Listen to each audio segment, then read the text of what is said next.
Now on Radio 4, it's time for Front Row with John Wilson.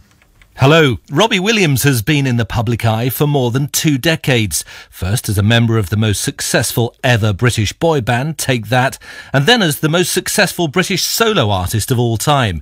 He's sold 60 million albums and can pack out stadiums many times over. And yet, if there are 2 words that can be guaranteed to violently divide opinion amongst music fans, they are Robbie Williams. In a rare extended interview tonight, Williams discusses the high life of pop stardom, his boredom at the Brit Awards, and the personal demons that have seen him struggle with alcohol and drug abuse. I am too thin-skinned, and all the bravado and look at me and, let me entertain you, stadium full of people and bounce up and down is quite obviously a bluff. Hell is gone and heaven's here, there's nothing left for you to fear. Shake your ass, come over here, now scream. Maybe a celebrity or a creative or a singer is a certain type of narcissistic, egoic, thin-skinned, lovely, beautiful mess. I think people should be entertained one way or another. I get it right sometimes, I get it wrong a lot of the time too.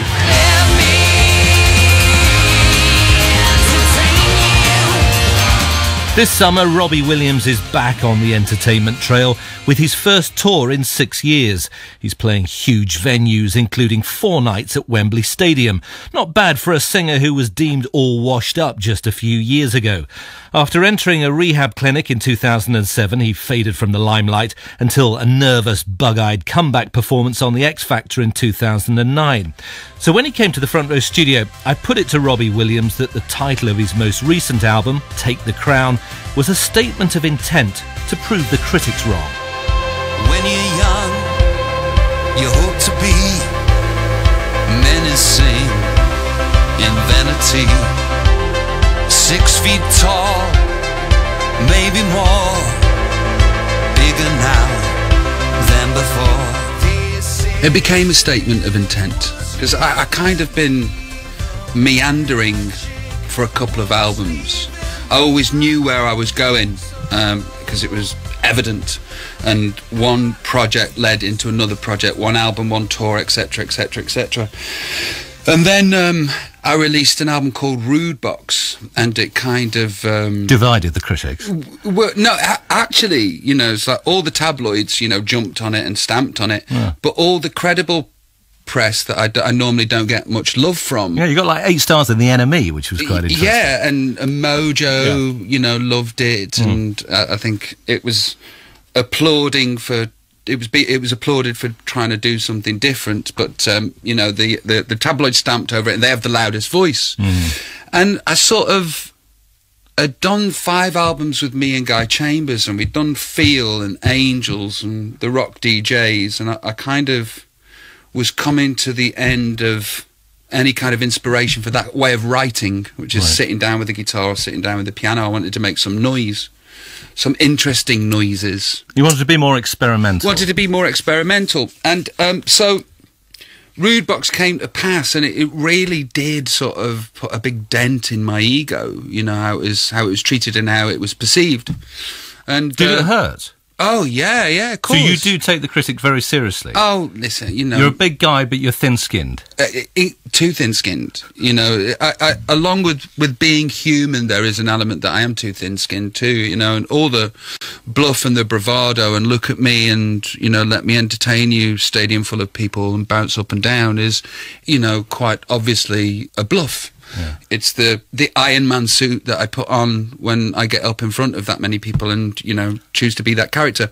But there was a lot going on alongside of that with my private life and what I was doing to myself, and I had the wonderful delusion that my audience would follow me. And, 3 million of them did, but compared to my other stuff, right, yes. Not so great. So then I was left sort of going, well, who am I? And who is my audience? Anyway? Who is my audience? Do I want to reach them? Well, you've got such a diverse audience anyway, haven't you? I mean, my mum loves you and my 8-year-old daughter loves you. I mean, where do you stand in between those two? When you picture your audience, what do they look like? I've got a diverse audience, but it's always hitting down the middle of the fairway. You know, I found pretty quickly there's no room to go left or right. Yeah. And then it just depends what I want for myself and my career. And can your ego take not so many people buying your record? So your ego had taken a bit of a dent, but you come out fighting on this record. It's quite a combative record. I mean, it's a record that sounds like it's itching for a fight. Well, it is itching for a fight. You know, it is itching for a fight. It's sort of... They said the magic was leaving me. They said it with joy. I don't think so. So it's a declaration as well. Well, yeah. And, you know, it's always been annoyingly combative in many different ways, you know, always fighting an invisible foe. But I kind of found myself floundering in between, I want to be weird, but I really want to sell lots of records too. And this is the dilemma then? Well, I fell down the middle of the... Right. I fell down the cracks. So my aim for this record has been, right, hit it down the middle as much as I can. I still want to be in the fabric of people's lives and the soundtrack, whether you hate it or not. You know, my music's been the soundtrack of your life. Yes. And I still want that to happen. But this is an apparent contradiction, isn't it? Because you say you're hitting down the middle of the fairway, you want the big success, you want people to buy the record, and very often within the pop genre, you're warned as a lyricist not to be too candid. You have to write the universal lyrics, but your lyrics are so often specific and personal. You are one of the most candid pop writers, I think, aren't you? I mean, do you ever, when you put a lyric onto paper or go into a studio, do you think, oh, actually, I can't release that because I'm saying too much again, I'm revealing too much? Not at all. The only problem I do have with that is no one will cover my records because they are very What about much, Robbie Williams? They're very much Robbie centric in one way or another. I listened to Kevin Rowland's last record From Dexys. Yeah. And in fact, they are just Dexys now. The Midnight Runners. Right. Okay. Dexys. And I was listening to his honesty and his truth on his record, and it's quite amazing exactly how honest he is.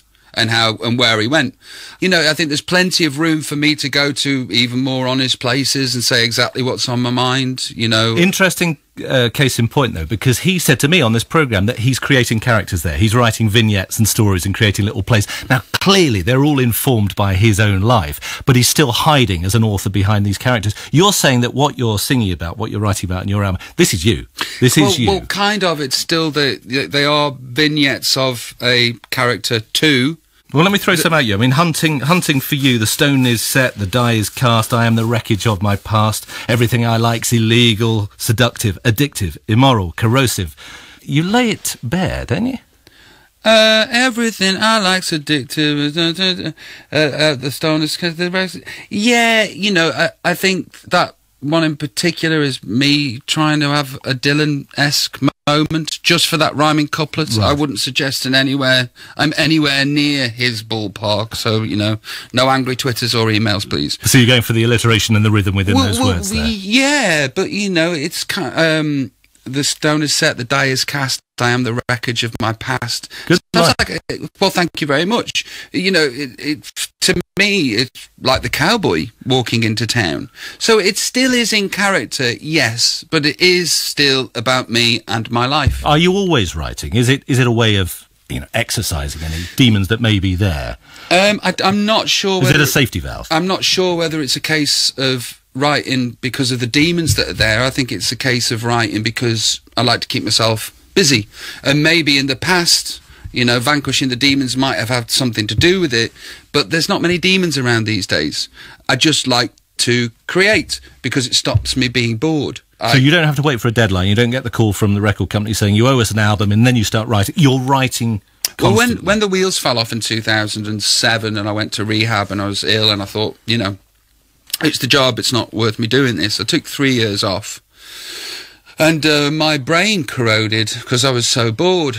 And then I sort of reignited it with a tiny pilot light, reignited it, and got back into the swing of things. And I haven't stopped since 2009. And it doesn't look as though I'll be stopping anytime soon. So you need to work. Well, yeah, you know, it's...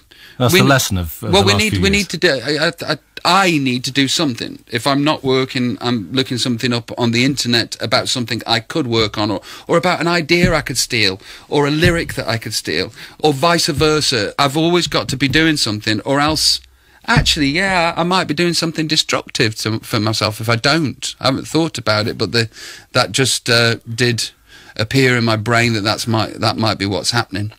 So you're writing to keep yourself out of trouble?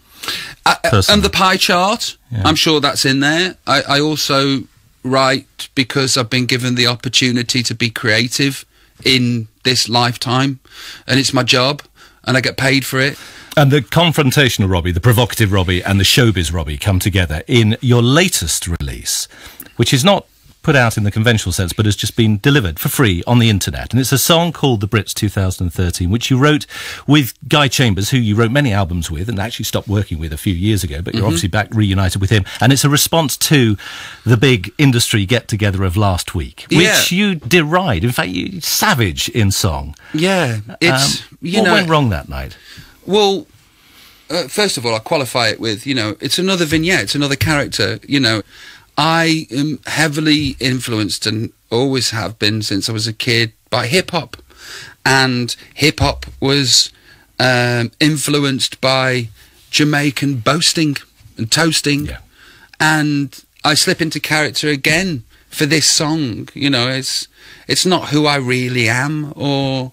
Well, isn't it a bit of who you were and who you are now meeting at the Brits? I mean, that's the way I heard it.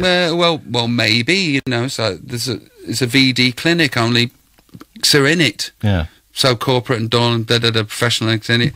I did feel that way. And by the way, I'm not saying that I was amazing at the Brits either. I was a bit dull. The performance wasn't amazing. I didn't have anybody to vibe off in the audience. Not saying that that's their fault. I'm a professional. I should take care of myself. But, I did get up on stage and turned round, and I looked at a dead hall. That's not their fault, but, maybe they should have had some punters in. The sea of suits in front. Well, that was strange, wasn't it, that they didn't have the punters, the fans at the front. In fact, it was the accountants. The people behind the curtain know that the magic doesn't exist. Or they've been in the business for that long that they're cynical towards it. So your response is, it's so effing corporate and professional and timid. To be frank, sir, I prefer this showbiz chancer. And you are the showbiz chancer, then, are you? Oh, yeah. In that moment. Well, yeah. I think we all are to certain degrees. Do you still regard yourself as a chancer? Yeah, unless you're Prince, everybody is. Unless you're Paul McCartney, everybody is. There's not anybody at that awards ceremony that night that's not a chancer. You have to be you have to be a bit delusional to think you can do this job, and then luck will get you there, and then how you play your hand is up to you. Looking at it as somebody who has won 17 Brit Awards, I guess it could be argued that you have more right than most to pronounce on the state of affairs or whether the Brits works, but also you're biting the hand that feeds still, aren't you? Because you are still part of that industry. Yeah, but I also thought, I was backstage and it was dead. It might as well have been a dentist convention. And I'm from 1996, 97, where there was, Chumbawamba throwing a bucket of water in John Prescott's face, or Jarvis Cocker getting up on stage and then, being thrown off stage when Michael Jackson was on, or Oasis being, nasty to Michael Hutchins, or me offering Liam Gallagher on. I kind of see everything that I do as being entertaining, and that was entertainment. The dressing that goes on around those awards should be more entertaining, I feel. People should be more badly behaved, or at least interesting. And I'm not saying I was in any way. I'm not, I was part of the equation too. But you've grown up now. It's not your role to be the bad boy backstage anymore, is it? But I mean, when you refer to the beef you had with you-know-who, that's the line in the song, that you're referring specifically to Liam Gallagher there, is it? I completely nicked a rhyming couplet from Biggie Smalls, and he was actually talking about Tupac. But... yes, that's who I was referring to, yeah. What happened that night then? What with Liam? I got up on stage and got an award, and then said, Liam, does anybody want to see me fight Liam Gallagher? 100 grand of your money against 100 grand of my money, and we'll do it for charity, and we'll do it on the television. For me, at the time, that was me entertaining too. That was, a spot. Who wants to hear people say thank you to people? No one cares. It's a TV show. Once you've won one award, which is brilliant, after that, no one gives a damn who you're going to thank at Warner's or Sony or your mum or your accountant or your cat